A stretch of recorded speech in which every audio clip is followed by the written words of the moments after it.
In October 1998, WWE set up an appearance for Mike Tyson on Monday Night Raw at Madison Square Garden. Tyson was 32 years old. He had just gotten his boxing license back after being suspended for 15 months following the June 1997 fight where he bit Evander Holyfield's ear. His managers thought a WWE appearance would help fix his image. They wanted people to see that he could laugh at himself and that he wasn't only the angry, dangerous person shown in the news. At the same time, WWE was in the middle of its wild and controversial Attitude Era. Stars like Stone Cold Steve Austin, The Rock, and Vince McMahon were drawing huge crowds with loud, edgy storylines.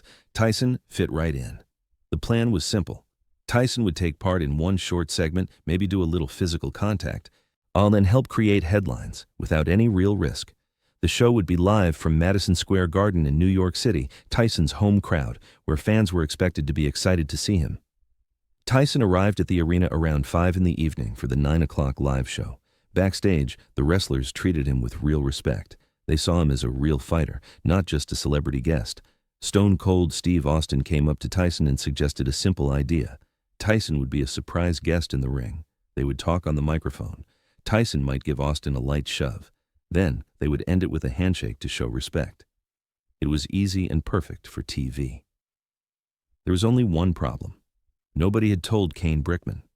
Brickman, who wrestled as Crusher Kane, was a mid-card wrestler who had been with WWE since 1986.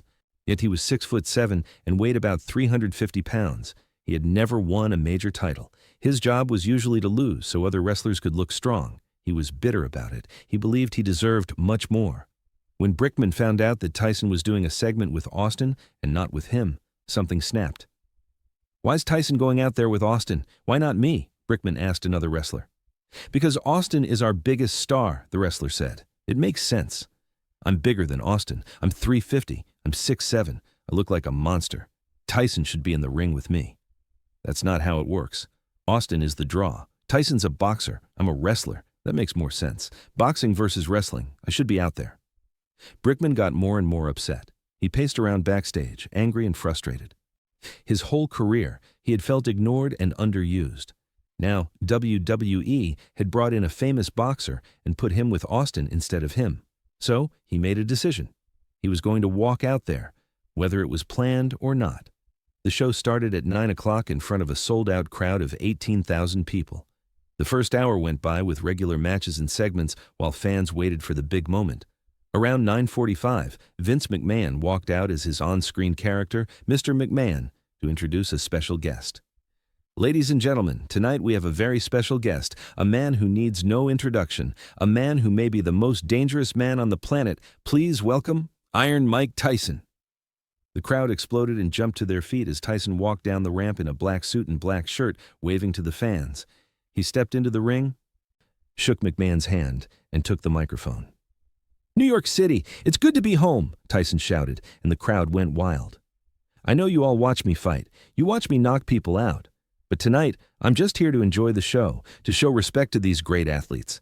And hey, if somebody wants to test me, we'll see what happens."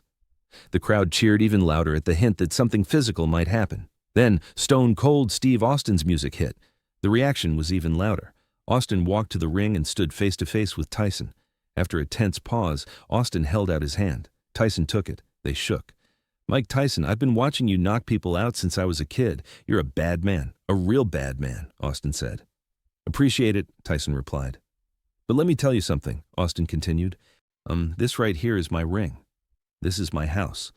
And if you ever want to step in here with Stone Cold Steve Austin, you better be ready for a war."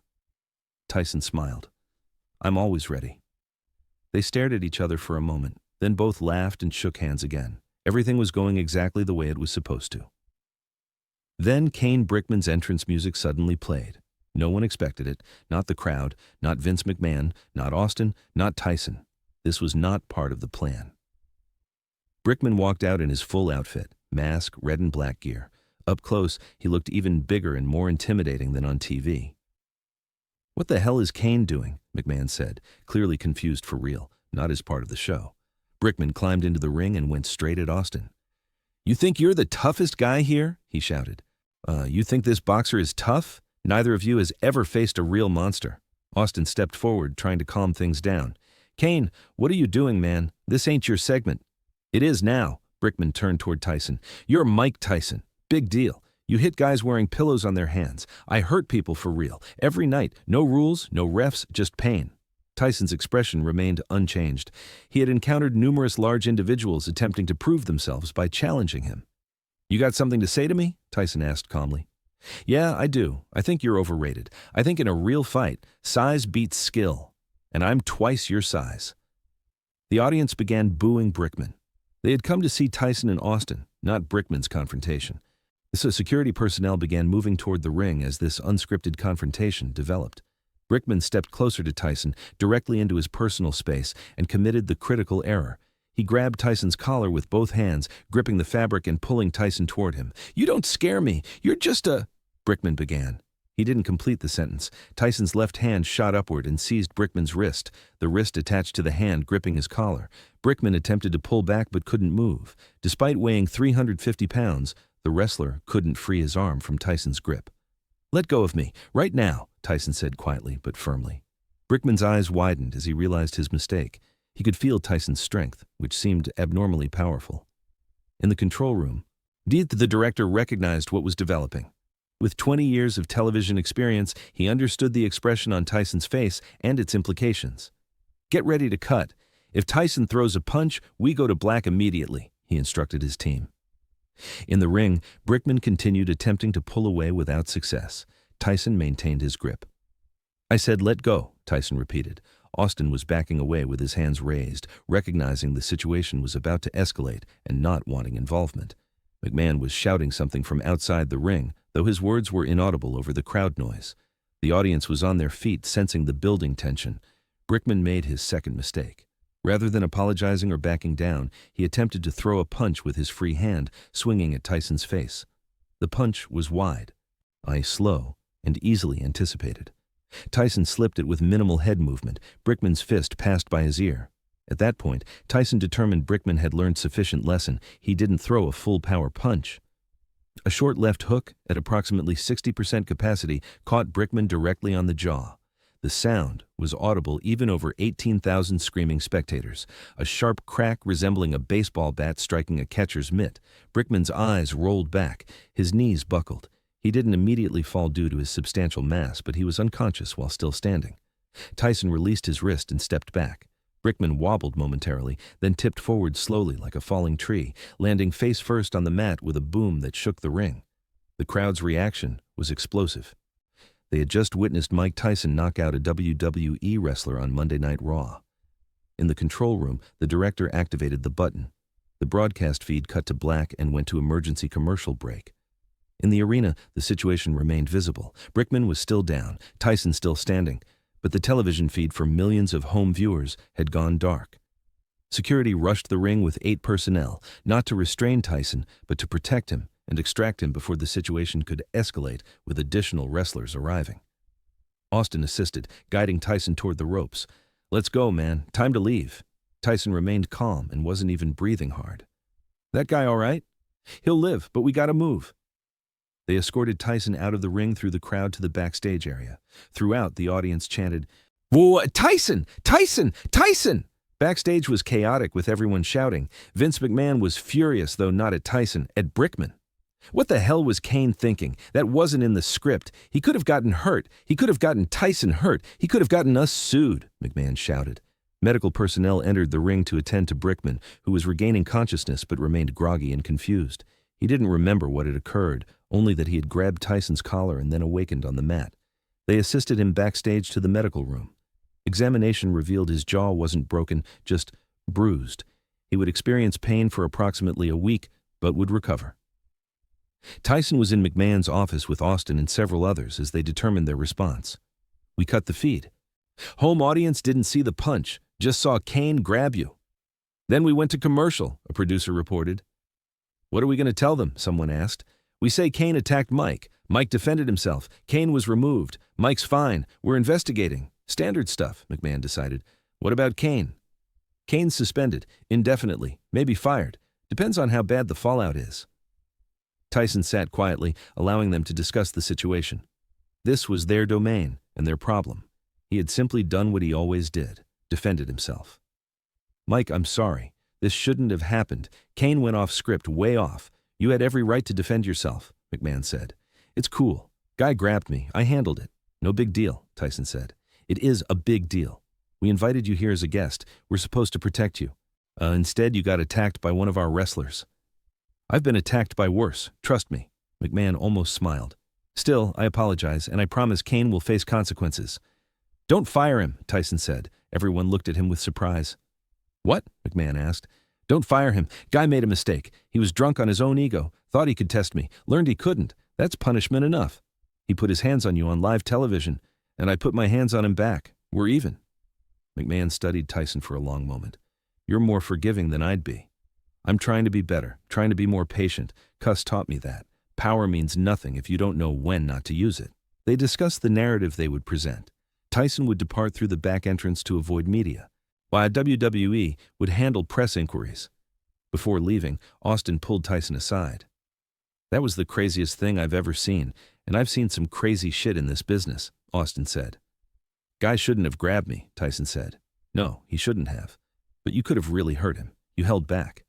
"Yeah, I did." "Why?" Tyson considered the question. "Because hurting him more don't prove nothing. He already learned the lesson. Why add more pain?" Austin nodded with visible respect. "You're a good dude, Mike. Real talk.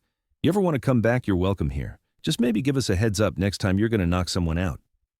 Tyson laughed. "I'll try." They shook hands and Tyson departed through the back entrance. The broadcast continued with McMahon explaining to the audience that there had been an incident. That Brickman had attacked Tyson, that Tyson had defended himself, that Brickman had been removed and faced discipline, and that they apologized for the interruption. The audience didn't care about the explanation. They had witnessed the entire event live and knew precisely what had occurred. They had just seen Mike Tyson knock out a professional wrestler in the middle of Monday Night Raw. By the following morning, the story dominated coverage across sports shows and news channels. Mike Tyson knocks out WWE wrestler on live TV. Crusher Kane learns hard lesson from Iron Mike. WWE forced to cut feed during Tyson altercation. Footage from arena attendees existed. People in the crowd had recorded the entire incident with cameras. It leaked online, and within 24 hours, millions had viewed it. The quality was poor and grainy. But everything was visible. Brickman grabbing Tyson's collar, Tyson gripping his wrist, Brickman attempting to punch, Tyson's counter, and Brickman falling. WWE issued an official statement. Last night on Monday Night Raw, wrestler Kane Brickman went off script and physically accosted guest Mike Tyson. Mr. Tyson defended himself appropriately. Kane has been suspended pending investigation. We apologize to Mr. Tyson and our viewers for the incident. Brickman issued his own statement through his agent. "I made a terrible error in judgment. I let my ego override my common sense. I thought I could intimidate Mike Tyson. I was wrong. I deserved what I got. I apologize to Mike, to WWE, and to the fans. I'm taking time off to reflect on my actions." Tyson didn't issue a statement or conduct interviews about the incident. He had a fight scheduled against Francois Botha in January and needed to maintain focus. The wrestling community couldn't move past the incident. Debate and analysis continued. Some wrestlers sided with Brickman, arguing Tyson went too far as a professional boxer using his skills against a non-fighter. Most wrestlers sided with Tyson, arguing Brickman had been foolish and that he was fortunate Tyson had restrained himself. "I've known Mike for years, trained with him a few times. That punch he hit Kane with? That was nothing. Maybe 60%. If Mike wanted to hurt Kane, really hurt him, Kane would be in the hospital." "Mike showed incredible restraint," one veteran wrestler said in an interview. The Rock, who had been backstage that night, commented in a radio interview. "Kane messed up, simple as that. Now, you don't put your hands on someone who didn't invite it, especially not Mike Tyson.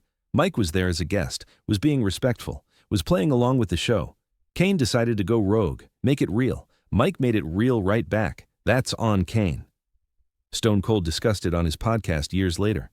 "That night was wild. I was standing right there. Watched the whole thing. Kane grabbed Mike's collar. You could see Mike's eyes change. Went from friendly Mike to fighter Mike in a second. He gave Kane a chance to let go. Kane didn't take it. Then Kane tried to punch him. That was the dumbest thing I've ever seen someone do. Mike countered so fast I barely saw it. One punch. Kane was out, standing up unconscious for a second before he fell. It was the most professional piece of violence I've ever witnessed." Vince McMahon addressed it in interviews for years. That was the night I learned the difference between sports entertainment and actual combat sports. Our guys are tough. They're athletes. They take real bumps, real injuries. But they're not fighters. Not like Mike Tyson. Mike's a fighter, trained his whole life to hurt people efficiently. Kane found that out the hard way. I'm just glad Mike showed restraint.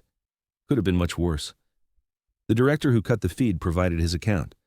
I was watching the monitors, saw Kane grab Tyson, saw Tyson's body language change, knew immediately something was wrong. When Kane threw that punch, I knew Tyson would counter, had my hand on the button, hit it the second Tyson's punch landed, but it was too late. Arena crowd saw everything. We just saved the home audience from seeing a man get knocked unconscious on cable TV, probably saved WWE from a major FCC issue. Brickman himself didn't discuss it for years, remaining quiet through his suspension. He eventually returned to WWE, but never mentioned Mike Tyson or that evening. In 2015, 17 years later, someone finally persuaded him to discuss it for a wrestling documentary. What happened with you and Mike Tyson? Brickman, now 49 and retired from wrestling, was more reflective. I was an idiot, plain and simple. I was jealous that they brought Mike in for Stone Cold, thought I deserved that spot. So I decided to force myself into it, grabbed Mike's collar, thought I could intimidate him, thought my size would matter. He paused. The second I grabbed him, I knew I messed up. I felt his strength, felt his power. It wasn't human. I tried to pull away, couldn't. He had my wrist in a grip that felt like steel. Then I panicked, threw a punch. Dumbest thing I've ever done. Mike slipped it like it was nothing. Then he hit me, just once. I don't even remember it. Just remember grabbing his collar. Then waking up on the mat with doctors around me. Everything in between is gone. Do you blame him?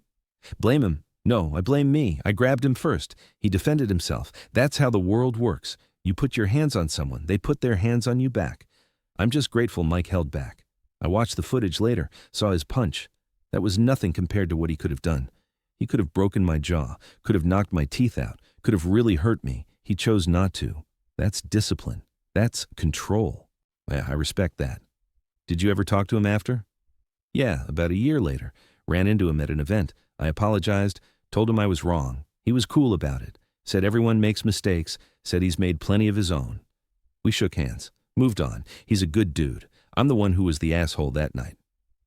The footage remains accessible online with millions of views. Comments consistently reflect similar themes about Brickman learning a hard lesson, Tyson showing restraint, and the difference between entertainment wrestling and actual fighting.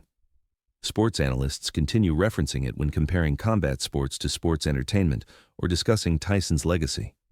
If that had aired live, WWE would have faced major backlash, FCC investigations, lawsuits probably, but they cut the feed just in time. Home viewers didn't see the knockout, just saw the confrontation, then black screen, then commercials. Crisis averted, one analyst said, but the 18,000 people in Madison Square Garden that night witnessed everything. They experienced the complete, unedited event, the moment Mike Tyson demonstrated the distinction between different levels of violence. Some still possess bootleg footage recorded on their cameras, grainy evidence of the night WWE nearly faced disaster. In October 1998, a 350-pound professional wrestler named Kane Brickman decided to deviate from the script and insert himself into Mike Tyson's segment, testing the most dangerous man on the planet. He grabbed Tyson's collar on live television before 15 million home viewers and 18,000 arena spectators. Tyson provided an opportunity for Brickman to release him. Brickman declined. Instead, he attempted to throw a punch. Tyson countered with one left hook at 60% power, sufficient to render Brickman unconscious, but not enough to break his jaw or require hospitalization. Brickman collapsed. The director cut the broadcast feed. The screen went black. Everyone learned the same lesson Brickman learned. You don't test Mike Tyson, you don't grab Mike Tyson, and you certainly don't attempt to punch Mike Tyson unless you're prepared for the response. Brickman's career never recovered. He remained with WWE for several additional years but never received the prominence he believed he deserved. He retired in his early 40s and withdrew from public attention. Tyson proceeded to fight Francois Botha, knocking him out in the 5th round, and continued his career and legacy. The complete broadcast footage from WWE's cameras exists somewhere. They recorded everything but never released it and never will due to liability concerns and risk. However, the bootleg footage exists, the crowd recordings providing proof that it occurred, evidence that Mike Tyson knocked out a professional wrestler on live television in Madison Square Garden. Everyone present that night witnessed something millions only heard about. They saw genuine fighting contrasted against sports entertainment. They observed what occurs when someone's ego commits them to something their body cannot deliver. They watched Brickman grab Tyson's collar, saw Tyson's eyes change, saw the warning ignored, saw the punch thrown, saw the counter, and saw 350 pounds of muscle drop like a falling object. They also saw the producers cut the feed, preventing the moment from becoming a national scandal and converting it into legend instead. That's the authentic account of what transpired. The night a wrestler believed he could intimidate Mike Tyson, the night Tyson demonstrated otherwise, the night 15 million people nearly witnessed a knockout on cable television, but received a black screen instead. The night everyone learned that size means nothing when dealing with someone trained their entire life for combat. Brickman learned it through a left hook he doesn't remember, a fall to the mat from which he awakened confused, and a lesson that cost him his pride and nearly his career. At least he survived. At least Tyson restrained himself. At least it was only 60% capacity. Because if Tyson had delivered full power, if Tyson had genuinely intended to inflict damage, they wouldn't have merely cut the broadcast feed. They would have summoned an ambulance, and Brickman would be recounting a very different story. That's what happened. That's the truth. And that's why you don't grab Mike Tyson's collar, not on live television, not anywhere, not ever.